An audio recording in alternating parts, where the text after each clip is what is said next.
Hello and welcome to another content strategy webinar with MarketMuse. I'm your host and co-founder and Chief Product Officer for MarketMuse, Jeff Boyle. And today's discussion is how to empower sales with content.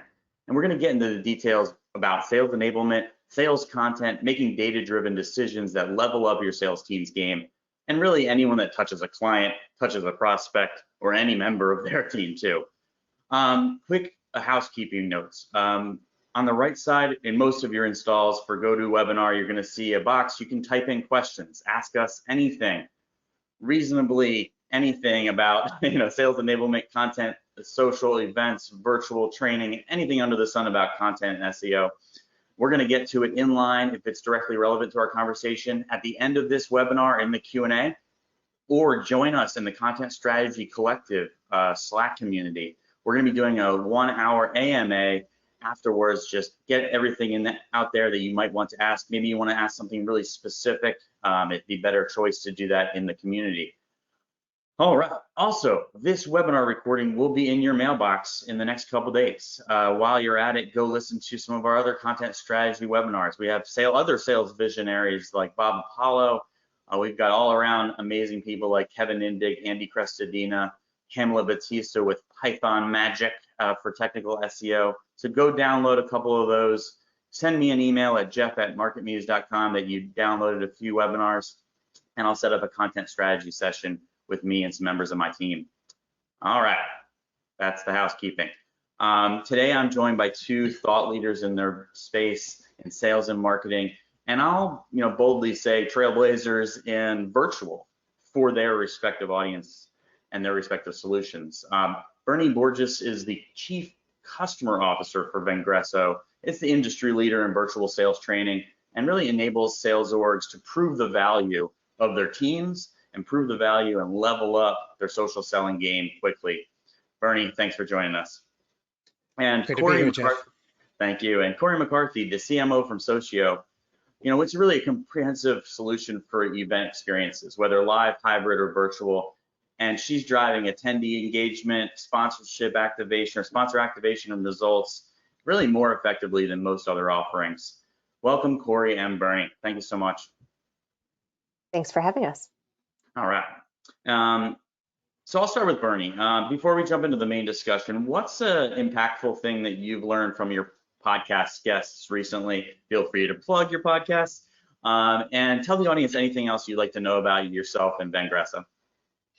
Sure, Jeff. So as you mentioned, I'm the Chief Customer Officer at Vengreso. We're the leader in digital sales training. We work with B2B sales teams and help them essentially prospect more effectively using digital sales techniques. And of course, it's all virtual. I'm also the host of the Modern Marketing Engine podcast. As of this time, published episode 280. And it's really hard. Corey's been on my podcast. I don't remember the exact episode number, Corey, but it wasn't that long ago. So it's hard for me to single one out. And of course, I would offend Corey if I didn't single her out. So second only to Corey, a recent episode that does come to mind because of its relevance to what we're dealing with today is Jillian Ryan, who is an analyst with eMarketer. And what she and I discussed was how B2B sales teams have had to pivot in 2020. Whatever plans we came into the year with, we've had to almost pretty much shelve. And we really have to just focus on building trust and starting conversations with buyers where they are. And I know that also feeds exactly into Corey's value proposition at Socio. So I'll leave my my commentary there. Awesome. And Corey, there's been so many novel and unique ideas for hybrid and full virtual events happening this year. What are some things that you've seen with sponsorship activations or virtual events that are especially cool? And let the audience know anything you'd like to about yourself and Socio. Yeah, absolutely. What's really interesting is I came into Socio in January. And so when I came into Socio, the technology was predominantly for live events. So it's been a hell of a H1, I suppose. So it's been fun to see how everybody has transformed and switched over. And to be honest with you, in February, I was freaking out because I wasn't sure how an event app fit into that hybrid or virtual world. And the more product marketing I did, the more I found out that events actually really rely on that app because that's the only place that everything can live. And so when you think about sponsorship, when you think about where you put all of your content, your distribution, communication, chat, connection, engagement, that is the only place that it can live, because when we're done with this, that chat dies, it goes away. So yeah, there's been a lot of really great sponsorship things that we've seen above and beyond the regular banners and promotion. We've seen a lot of people do interesting cocktail sessions where there is a sponsor that ships boxes of craft cocktails and has a mixologist come in to host a cocktail session. We've also seen people host morning yoga sessions, which has been really cool. What else have we seen? Swag box. So on the app, somebody put a link to all of this different swag. And so of course it was a lead gen component in order to get the swag, but the swag was so cool that of course you wanted it. And of course you would spend the time to fill out that lead gen form. Wow. Yeah, those are great. We have to figure out how to get cocktails on the MarketMuse content strategy webinars. So no, that's great. Cool. So we've got, salespersons, marketing persons, in this discussion. So let's get started. We're talking about alignment here. The buyer journey is, as a funnel, it's really a nice way to set up your marketing automation software. Maybe it's a good way to have your CRM set up, but it's not reality. If you don't have your marketing team aligned with your sales team, you're going to have a really hard time with sales enablement no matter what you're doing. But if you don't have agreement on what the buyer journey looks like and how complex it truly is, you're going to have some major challenges aligning that content to the right funnel. And you're not really going to be acknowledging all the true stages of your prospects and your sales and your customers, because after they purchase, what are the other stages that you really care about with activation, with adherence, with renewal, with retention, with becoming an advocate or becoming a champion for your organization. So today's discussion is really going to focus on shepherding your knowledge about sales and marketing gaps in those funnels, but also acknowledge that real buyer journey. It's not just about going from identifying the problem to exploring a solution, I'll say anymore, but it hasn't been that way for many, many years. So the goal is that today is we're going to cover, really 6 actionable steps that turn this maze, the maze exists, but sometimes don't want to put inside your CRM and don't want to put inside your Google Docs, and drive more empathy to understand the customer journey and know where your content needs to be to work, frankly. And the goal again also is to educate and tee up discussions with the content that you're creating. So how is your content aligning with your whatever sales process it is that you have in place at your org? Are you focusing on value?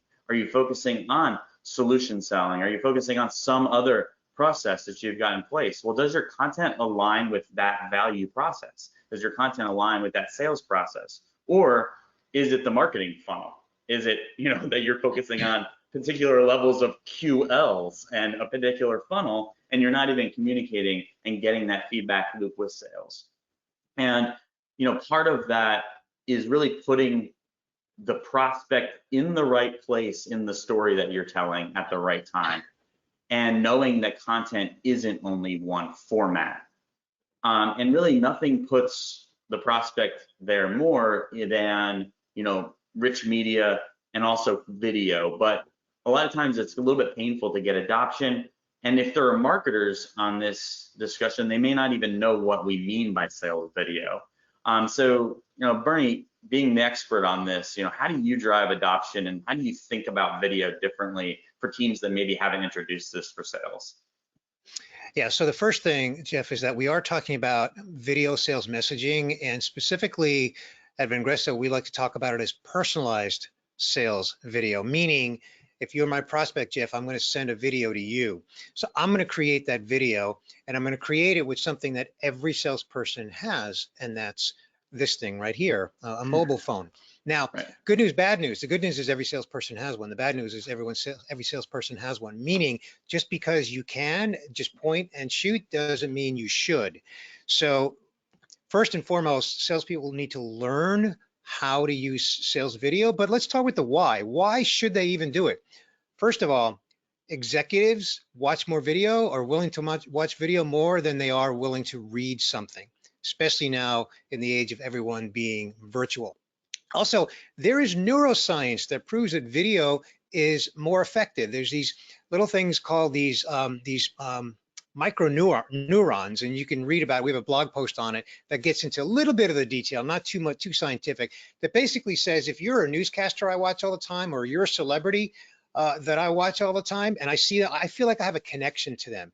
Likewise, when salespeople send a personalized video, you have that potential to make a connection, a real human connection with the person that you're sending it to. As you have up on screen here, one of many data points that we share frequently is that video is 5 times more likely than any other content to engage and start a conversation. And that's fundamentally, as you pointed out, Jeff, one of the things that we need to do with our content. So I'll share 3 use cases. We have a whole course on this. We teach 16 use cases. I'll share 3 of them. One is sending a sales proposal, like a proposal to a prospect, through video. So, hey, Jeff, here's the proposal that you and I discussed last week. Here are the 3 key points that we discussed. Look below, click on the attachment. Also below, there's 2 other attachments. I might want to speak to them. And because of the video technology platform, by the way, it's not about the platform. It's about your delivery and the skills to do it. The platform, there's 3, 4, 5 platforms out there. They're all good, right? I'm not here to say any one is better than the other. So sales proposals is one. Another one is if you connect with someone on LinkedIn, having a video ready to go. Now that's not personalized, but having a video ready to go to send to that person that says, hey, thanks for connecting with me on LinkedIn. We share, business topics in common. Below is a white paper or something that might be of interest to you. And then the third example is simply closing for agreement to meet like this. The video, the sales message video that I'm describing is what's called asynchronous video. It's one way. I'm sending it to you, Jeff, as my prospect, right? If you get on a GoToMeeting or a Zoom call, that is synchronous. But guess what? You have to agree to meet with me first, right? So another use case in a sales video is sending you a video, giving you reasons to agree to meet with me. So those are 3 use cases out of the 16 that, and there's probably more than 16, but 16 that we teach. So I'll just wrap it up by saying that just because you can doesn't mean you should. From a sales standpoint, it takes skill and strategy, and then doing it to measure the results.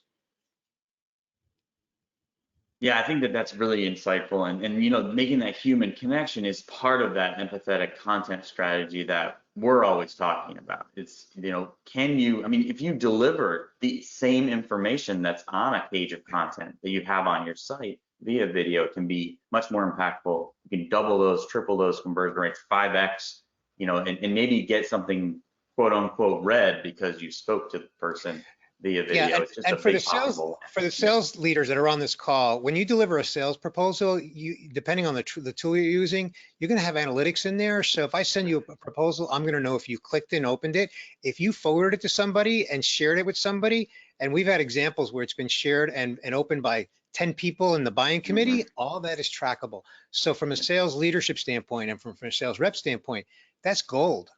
Yeah, absolutely. Knowing that somebody opened your email isn't enough when you're talking about, maybe you didn't know who the purchasing team was. Maybe you didn't assemble the buying team at that, during your account planning process. But now you've got all that intel and you can start to tune. I love that. So, the next question is, you kind of mentioned it. It's, did you create the right proposal? Did you pitch the right proposal when you didn't maybe even know that entire buying team? But how do we create content that's based on user intent using other non-traditional content items, using non-traditional channels, social and community? And we'll talk about community and social and using content in those mediums in a little bit. But really the buyer journey, as we saw with, that screenshot from Gartner, should give the source cred for that beautiful screenshot, was, for anything that's, a reasonably sized purchase, $1,000 MRR plus solution, it's not on your terms. Like Bernie just suggested and talked about with real examples, the way that you want that proposal to be consumed, you don't have any bearing on that. So it's on, more and more of the buyers are creating their own path. They're doing their own research. They're not following your guidelines. So how are you influencing that?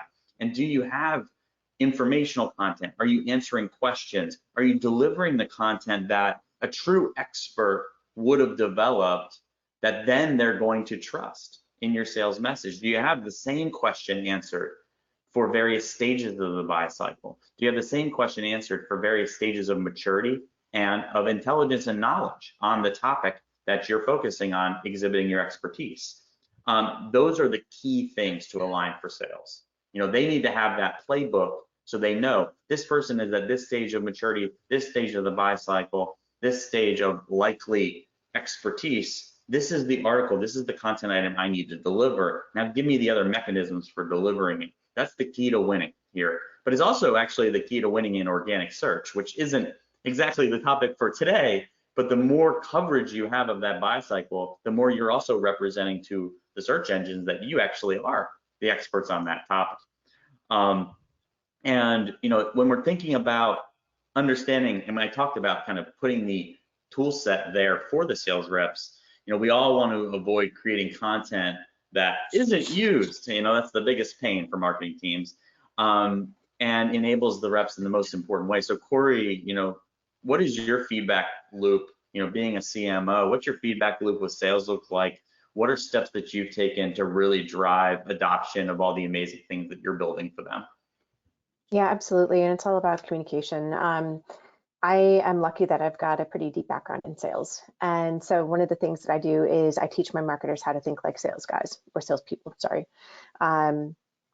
So by training them how to think like salespeople, it levels the playing field, and there's a different appreciation for when a salesperson comes and says, "Oh my God, I need this." Then my team actually understands, you know, where they're coming from rather than being offended like we typically see in that sales marketing relationship. So by diffusing that and kind of leveling the playing field and helping the marketers actually understand what the sales goals are, and also aligning the marketing goals around those same numbers is incredibly helpful.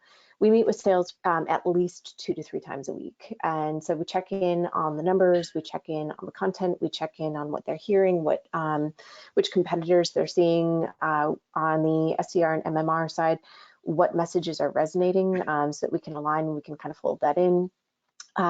Which pieces are working, which they're using, which they're not using, and really kind of keeping our finger on the pulse there.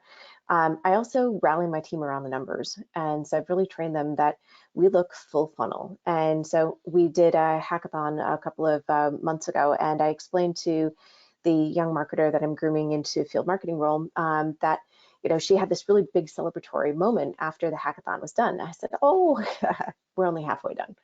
It's not done until it hits revenue." And so now that we've collected all those leads, it's your job to help sales push them through the funnel with our full funnel marketing content. So that has been incredibly useful. So now every single meeting that we have in our daily stand-ups, we go through the numbers and we take a look at, you know, visitor to lead ratios all the way down through revenue and track what that looks like throughout the entire funnel, the conversion rates, how they're trending on every level.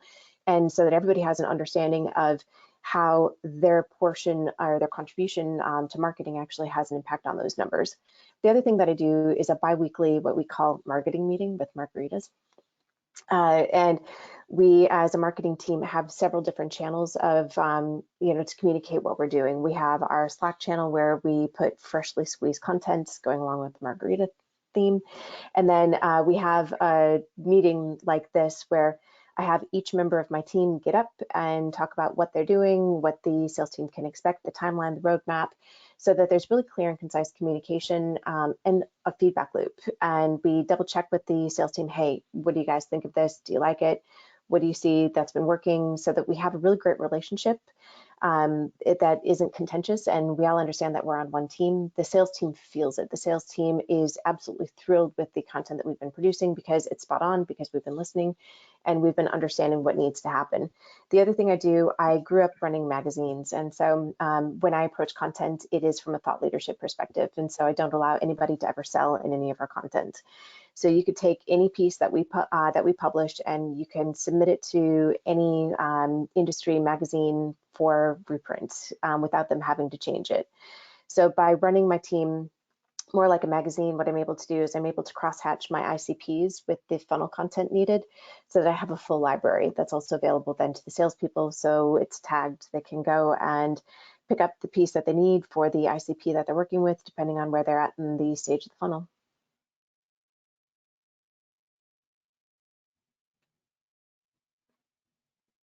That is all amazing stuff. I'm pretty much, mind blown on that side. I think everybody on this call is probably thinking, wow, there's components of that I wish were part of my process. So that's really awesome. And when one thing we're talking about when we're thinking about that sales enablement side is how do you work with teams to ensure that your sales reps and your sales team members or anyone that their presences represent your thought leadership, they represent your tone, your voice, and your communications methods? That's a work in progress. It's still a new team. One of the things that we've done is we have a designer that's come in and refreshed all of the sales slides. We've refreshed all of the messaging. I'm lucky the sales team is pretty much in lockstep, and it's a fairly simple story to tell when we're out there. So that's been great. And then we have also trained our sales team to get up and do their own webinars. With the pivot to virtual events, we've been absolutely crushed from a lead gen perspective, which is every marketer's dream. So the numbers are through the roof to the point that sales is crying uncle. So because we had such limited AE bandwidth, we opened up and started doing group demos. And so we trained our sales team on how to do that. So they have a sales ops person and an AE who's very charismatic. And so we did cast. And so we did pick the charismatic duo to get up and do those sales meetings. And so part of it is casting. You don't want, somebody up there that's not energetic and inspiring. And so we train them, we have them up and running so they can run the slides, the demo, the Zoom accounts completely by themselves, and they've gotten it really down. We have about, on average, 40 people coming to each of those demos twice a week. So that's been incredibly successful for us. And we can your definition of work in progress. Work in progress. No, that's amazing, and that's amazing. So, and Bernie, you're frequently helping marketers and salespeople level up those profiles, activate some of these processes. Where do you start with that, and what advice would you give for quick wins? Yeah, but first I want to ask Corey, do you have a casting director on staff? Talk about a modern marketing role that didn't previously exist, right? Casting director. So Jeff, to your question, I'm going to come back to something Corey said. Corey, you said that you train your marketing team to think like salespeople. Well, in the context of this topic here of using rich media on LinkedIn profiles, we actually train salespeople to think like marketers. At first blush, sales leaders cringe when they hear that. No, I want my salespeople being salespeople. I don't want them thinking like marketers. So let me explain. Your LinkedIn profile, all of ours LinkedIn profiles, we all have a LinkedIn profile. It's like our website. Now think about, what is a website? It is a digital destination. Think of a typical company website, your company website, my company website. What's it made up of? Content. What do we care greatly about? That it's the right content, that it's delivering the right message, that it exudes trust and credibility. There's social proof, right? And that there's conversion points on it. So salespeople need to be thinking that way in terms of their LinkedIn profile. And the reason is because, especially now in the virtual age, meaning everybody's virtual, the trust factor is bigger than ever before. LinkedIn talks about this all the time. In their recent 2020 State of Sales report, they once again said that trust is the biggest factor that buyers consider when they're considering a salesperson they've never worked with before. Important distinction there. Someone they've never worked with before, they encounter a salesperson for the first time. Is this salesperson trustworthy? And the fact of the matter is, the LinkedIn profile is one of the first places where a salesperson has the opportunity to communicate that they're trustworthy.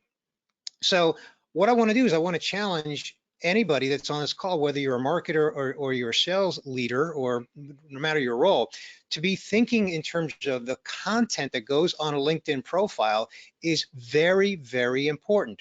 And by and large, that content usually is not something that salespeople themselves do a very good job of sourcing. And I'm not throwing salespeople under the bus. It's just not something that they're trained to do. So nobody can blame them for that. So consequently, what we really look for is we want to train salespeople and really work with marketing to develop the right content, and it starts from the very top. And so, Jeff, I teed up a couple of examples that if you could show, they're both salespeople from your company, MarketMuse, and I'll just speak to them very quickly here. Starting with the very top, you see that the banner is branded MarketMuse, right?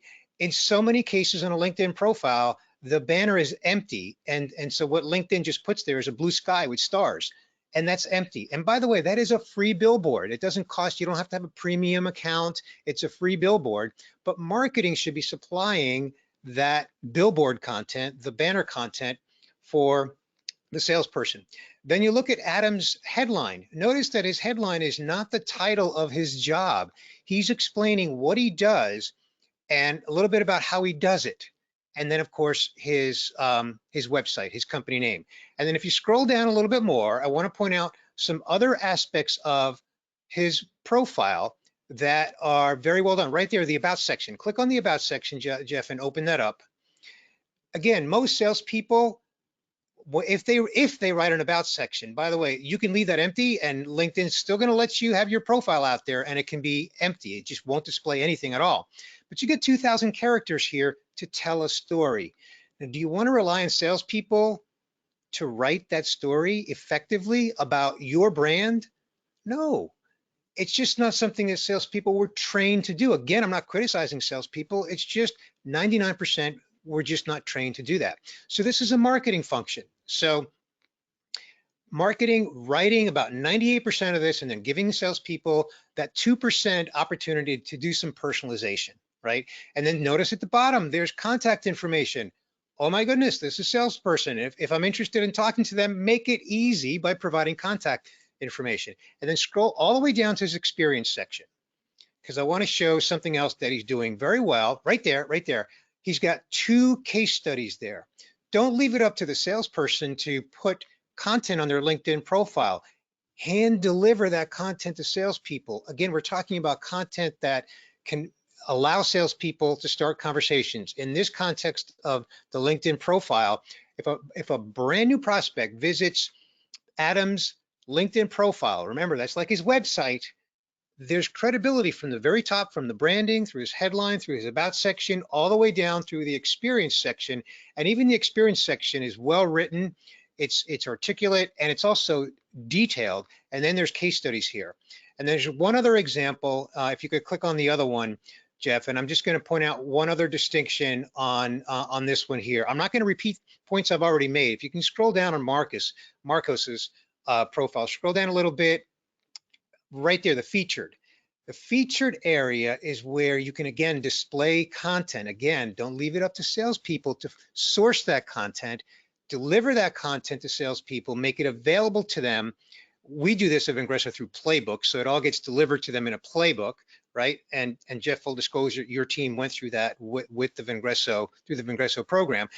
But here's an example. That content is available so salespeople can display it on their LinkedIn profile. And again, back to LinkedIn's point, I'm talking about LinkedIn, the company now, and their state of sales report, that trust is the biggest factor.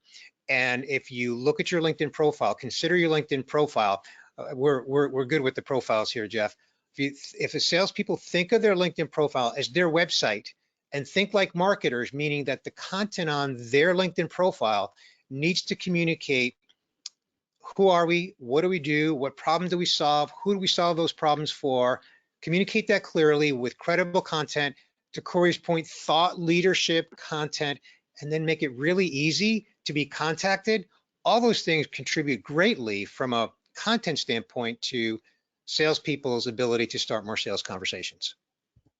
Yeah, I think those are great examples, and I'm sure Adam and Marcos appreciate them being featured on here as well. But it really goes into the kind of that storytelling, getting feedback loops, making sure the person's in the right phase of the buy cycle, making sure you've got the right content that exhibits expertise, that exhibits authority, that builds trust.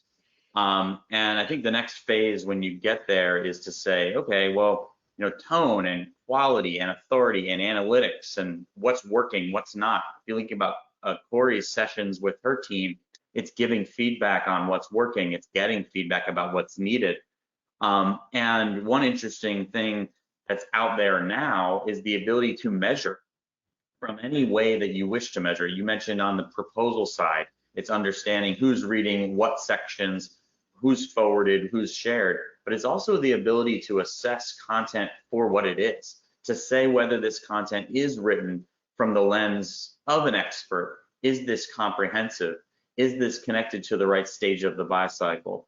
And with MarketMuse, that's what we're heavily focused on, and that's how we weave into this puzzle and how we match with this puzzle is to say, do I have great content on this topic? Do I write content that exudes that expertise? And you can team these things up with other solutions, regardless. Like Bernie had mentioned, we don't care what video platform to use, but make sure you understand how to use the data you get and the analytics that you get. Whether you're also thinking about conversational intelligence, where your calls are being monitored, where your interactions and texts are being monitored for common pain points, common topics that are covered, and weaving that into your ideas for content. Anything you can do to give yourself data to make better decisions about what it means to exhibit expertise and build trust, to get the things that your prospects or your clients or during their retention, their renewal or their advocacy decisions where they're begging for, what are they engaging with, and then obviously the best case scenario where you've got clients or prospects amplifying your content in their channels. That's what you're looking for. And so anytime you have a situation where you want to know, is my content great? Is the content on those LinkedIn profiles fantastic? There's now solutions that enable you to say, yes, this is covering this topic comprehensively. This is putting our team's best foot forward, or we've got lesser quality content than our competitors. We really need to level this up. And so examining your content against your opposing sales teams that are competing against you, very important on something like a LinkedIn, similar to the content you see on the websites. So I thought that was really, really beautifully detailed, Bernie, thanks. As far as, when your prospects are amplifying or when they're communicating or when they're sharing things like proposals or like marketing materials, a lot of them are doing them inside private masterminds, communities, events, virtual events. I'm in 5 mastermind Slack communities myself. Corey, you're the expert on this side. How are you guiding folks to get the most out of their events, and how separately and uniquely to get the most out of their communities? Yeah, absolutely. It's interesting how the events have kind of blended with community, because before the pandemic hit, we were all, inviting people to events. And so we curate this really great group of people who are subject matter experts or interested in rallying around a particular topic. We saw our clients have, real great app adoption, where they would have thousands of people that would have downloaded the app. And the app is great for the couple days surrounding the event, and then poof, it disappears. You get to the airport, you delete it, which we don't want that to happen. And for event organizers, you put all that hard work in for the better part of a year to earn that download and to earn that opportunity to connect with people. That's where community really starts to come in. So on the event side, we'll get to community in a second. And the event side, I think that in a digital landscape has presented a really great opportunity that's really underutilized by sales. A couple of the things that we've done is I've teamed up with the sales team for all of our marketing pushes. So Kesh is our MMR. I have all of the invitations come from Kesh, so that there's that name recognition for her. And so when she's reaching out or when she's making contact with people, they already know who she is because they've already received a friendly invitation from her, know that she's a real person that is actively involved with my team. From there, we make sure that we share that list with the team and consider them as leads because of the qualification process that we've gone through and put them through, and outbound sequence. But the outbound sequence is authentic, and we make sure that we have it set up so that it is a natural outreach, not kind of a canned outreach. Hey, we saw you came to this event, we'd like to sell you something. It's a little bit softer than that, so that we can blend the two efforts together really well. The other thing to do is we made the decision to open up our chat and the chat feature on our virtual events. And it's kind of a dicey decision because there are always a couple people that are super outspoken or self-promoting. When we did have a little bit of that, We have a virtual bouncer who kicks them out, but the conversations that we get going in that virtual chat are amazing, and it's really easy to see who is actively looking and who's not. We keep track of that. And then that goes back over to our outbound team. They look them up on LinkedIn and say, hey, thank you for joining us. Let me know if you have any questions. So we have a little bit more of a warmer outreach. From there, there's a really great opportunity within the app to see who's downloaded the app, who's registered, all of the contact information is there, see who's chatting, and you can really do a great job of prioritizing a hot lead from a cold lead. The other thing that I've heard of people doing is infusing drift into their virtual events. That's something that we're going to start to take a look at as well, to give that extra layer of interaction. So that's just the event portion of it. When the event is done, that's when the community picks up. And so, feeding that community and really having a strong SLA in place between sales and marketing so that sales doesn't come in and crush the community is important. So what we do is I've got the SDR lead on all of the chats. And so, by the way, I think that I don't think I put him in the Content Strategy Collective. I have him in some of the other virtual event chats, but he quietly listens. And anytime he sees somebody with interest in virtual events, he goes, stalks them on LinkedIn, sends them over to the correct MMR or SDR for outreach, because we know they're looking, we know it's hot. We're not infringing on the community because we're not an active participant per se. We leave that very specifically to people who are experts in the field. And so I've been producing events for 20 years. And so it's okay for me to get up and talk and chat and answer questions and pose questions. It's not okay for my sales team to do it. However, I'm always sending them over the leads. And so in those mastermind groups, I'm also part of a number of them. I'll go through the chats and see who's looking. I'll actively look them up while I'm on those calls and then send them over to my sales team. So that's one of the ways we've been able to listen and authentically reach out at the right time and make sure that it's not weird. And some of that goes into how you craft message and how your sales team introduces themselves. Yeah, so many of us are joining Slack communities, as we'll tee up in a few seconds. So knowing if you're a sales rep and you're not kind of a native expert and you're not a subject matter expert, how to take part in that community is part of this. I mean, I haven't heard it stated that kind of eloquently is that's the way we can set up roles and responsibilities and actually get this done. I have a couple of great questions already that I'll dive into.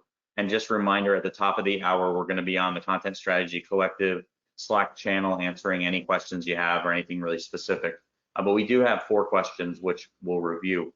The first one is for Corey. When you meet with sales, who do you speak to specifically? Is it only leadership? Do you get aligned with leadership before approaching the entire team? Do you speak with salespeople more on the floor, BDRs? How do you align what you're giving advice on to the various roles on your sales team? And by the way, great question.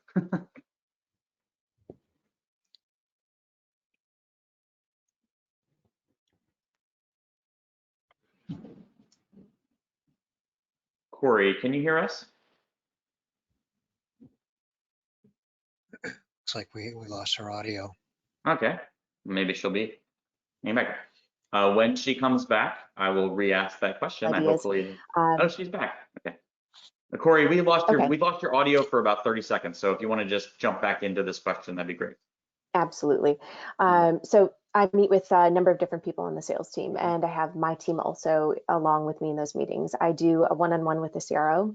So he and I are, really kind of taking a look at the top level numbers, the revenue, how we're getting them, where they're coming from, different trends that we see, different market opportunities that we see. And so that starts at really high level. Twice a week, we have a sales call that has the SDR lead plus the CRO.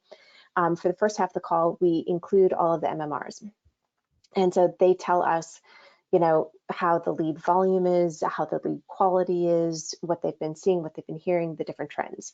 They kick off at the half-hour mark, and then it's just the sales leaders. I also have my head of demand gen because PPC is a very strong channel for us. So it is then the SDR, my head of demand gen, the CRO, and myself. Separately, I've got another one-on-one with just the SDR lead. Separately, I've got another one-on-one, of course, with the CRO. The CRO and I meet pretty frequently within the executive circle as well, just for that real, high-level go-to-market strategy and making sure that we're aligned all the way through. When we do our marketing meetings, that includes everybody. That is the frontline sales, so it's AE, SDR, MMR. We also include customer, so we make sure that the customer team is part of that as well. So that it's a very well-rounded conversation, and we're hearing from every single level, and it involves my entire team, my entire team too. Wow, that's fantastic. Wow, that's just great collaboration on that side. I think that's frankly a best practice, everything you just discussed. Bernie, I've got a question for you. What have you seen people when they start doing video, mistakes they make that during the process of learning more about doing sales video, they've solved by the end? This person wants to speed up their learning curve.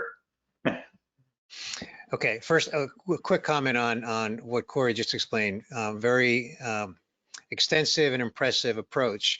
I love the fact that you include your customer people as well. I just recently moved into the role of Chief Customer Officer. I was previously CMO, and I was in marketing for 15 years, and I've been in sales as well. So my whole career has spanned both sales and marketing roles. And now I come to customer success with that lens of the full customer journey. So it's fantastic you do that. And I think it feeds into everything we've been discussing here today. So specifically to your question, Jeff, in terms of how do you accelerate it? It's like anything, it requires some skills development. And anytime we want to develop any skills, it takes learning, meaning some kind of training, whether you do self-training or you go through a training program like what Vengreso offers, but some kind of learning experience, and then of course practice. One of the things that we do, we have a 6-module course, is we do a recording on day 1, and of course that represents the before, and then the people that go through our course are going to do at least 10 video recordings, if not more. Sometimes it's 30. And then at the end, 6 weeks later, the before and after are night and day. And it's everything that can seem like little nuances, like where you hold the camera, being off center a little bit when you open up and then coming into center so that the play button is not in front of your face on the feature image, right? Opening up with something that's going to capture their attention within the first 3 seconds. Using your hands to say, I'm going to talk about 3 things, or look below and click on this.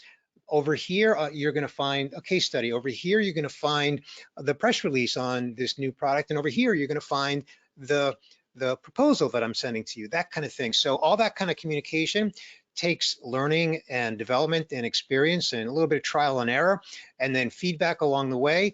You can't fast track it. I mean, as long as you just apply yourself diligently, then, and it isn't rocket science by any means, but it does take, like any skills development, it takes some discipline and some application of what you learn. 2 more questions for you, Bernie. Actually, 1 more question for you and 1 more for Corey.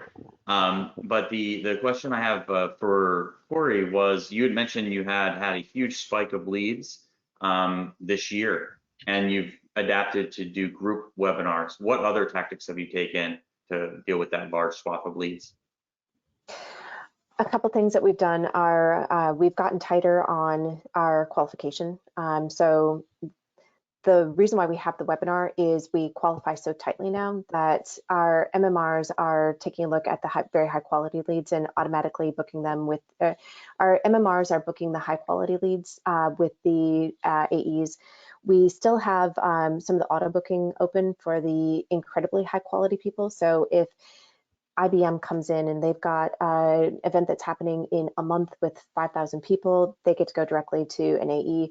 And so that tiered and that step towards lead scoring and lead qualification has really been a great step in making us a lot more sophisticated and being able to handle those leads. And then the bottom tier for people who aren't sure when their event is, are just new looking into the process, or some smaller tier companies, they're going into the group demos. And by the way, the group demos are ACV actually I probably shouldn't say the ACV, but we've had a lot of revenue come just from those group demos. So that's been amazing. And with the group demos, what's been cool is they already have 4 to 5 questions already lined up. And so by the time they're qualified then to meet with AAE, they're ready for the contract and they're ready to be sold. So that's been a wonderful plus for us. We've also been working on our full funnel content. We've got a lot of really great high level leads that still need to be turned into MQLs. And so we're pushing them through the marketing funnel. We're doing a lot of webinars like this. We're doing a lot of outreach and emails and a lot of retargeting through PPC. Wow, yeah, that's great. We are actually in the process. We did a group training webinar on some like advanced platform applications with myself and Stephen, who's our content strategist, about how Stephen uses MarketMuse, which was really successful. And we're adopting group webinars as well, as we're in the same boat that you are. That's awesome. And aligning that with Bernie, this question was from the customer success lens, with that being your role now. What are the types of content that you see are moving people in across the customer journey after they make purchases? What are you like pushing from a content perspective? So the short answer, and then I'll elaborate, the short answer is value-based content, content that is helpful to them in their, in our case, we're not a products company, we're a services company. So everything we do is a service delivery.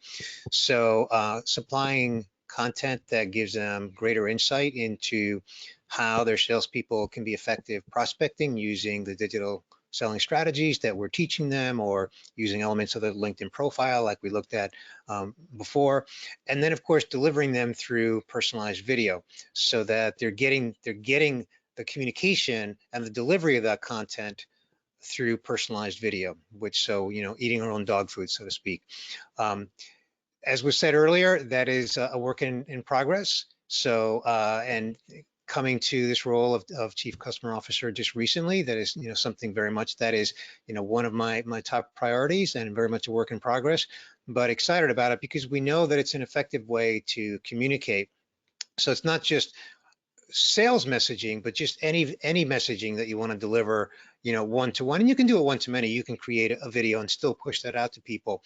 But when you're delivering it one-to-one, there's that extra little added value, because you can actually, if you take the time, I can, Corey, I can address you by name. Jeff, I can address you by name. And that added touch, that personal touch is really significant, and it's really impactful, and it's very measurable as well. Yeah, I find it to be the same thing, and something that we're looking to adopt strategically throughout our organization, throughout our customer success and content advisory operations. One thing I also know to just add is, like, some people adopt it and they're just faster with video. So they can, then they are crafting content and writing emails, or they're getting a better response. That can yield some big benefits of efficiency as well. All right, well, those are our questions right now that we're going to address, and head over to the Content Strategy Collective for Ask Me Anything with these speakers. If you have any more detailed questions, there's a bit.ly link there that allow you to get access if you are not already there. I have some special offers to talk about. MarketMuse, we have MarketMuse Pro. We have a free offer, 1 month free, and we have a new feature called the MarketMuse Challenge that challenges you, if you haven't used MarketMuse, to take 10 steps to improve your content strategy. And each time you knock one of those out, you receive added bonuses, content briefs, and strategy wins. So check that out, free on the site. You can also find some links on our Twitter and our LinkedIn. On Socio, we have really anything you'd need for a virtual event on their blog. It's an amazing blog. I love the tone. I love the way that it speaks to the common pain points very consistently. Also check out Socio events on both Twitter and LinkedIn. And then Vengreso. They have so many downloadable assets and so much content on their site. I mean, it's just a wonderful thing. Go check out better background images. I think they set the standard for the web on background images. Go check out we're on GoToWebinar, so background images aren't there, but go check out any other event that Bernie has done, and you will see the best background images on virtual events and virtual calls and Zoom. Go Vengreso and /Vengreso. Thank you so much, Corey. Thank you so much, Bernie. Anything else to add before we jump into the collective? Thank you so much for having us. Looking forward to chatting everybody on the Slack channel. All right. Likewise. Thank you, Jeff. Enjoyed it. All right. Cheers. Thanks so much, guys. Bye.